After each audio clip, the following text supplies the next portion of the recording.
It's very important for parents to become experts on the different criteria to get into a high school. There are different ways to get into high schools, one of them being to apply to a specialized high school, which requires a separate application, a separate test.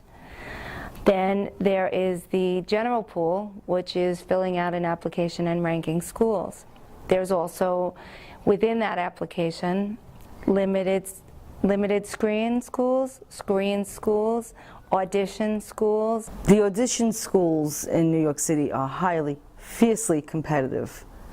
And of course, everyone is encouraged, all children are encouraged to apply. So if you make the appointment for the audition, it's a good idea to keep it if you're serious about it. But to keep in mind that you're competing against the whole city for a certain number of seats. With an audition school, it's very important that you look at what is the criteria for the child to audition.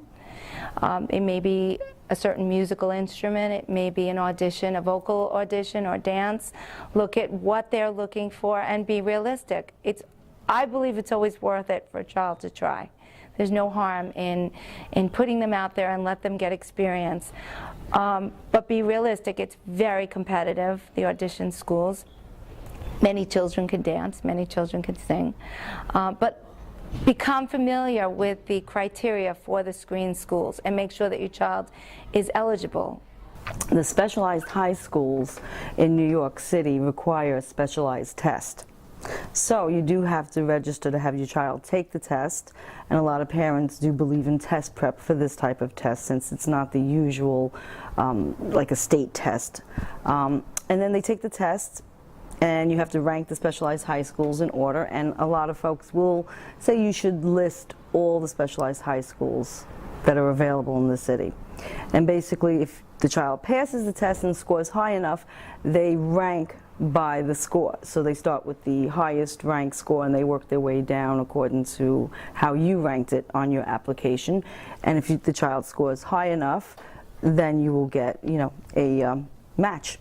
The unscreened schools, it's computer generated, it's no one who's going in and picking children by hand, it's done randomly. So you have a very good opportunity to get a spot. Some of them have a zoned area or a catchment area, they call it. And so if you put in as an unscreened applicant where it is random, your chances are very good. The only thing is that sometimes the zone students, it may be a higher number that year. And so what happens is the unscreened pool will have less seats. So it's very random and there's no guarantee.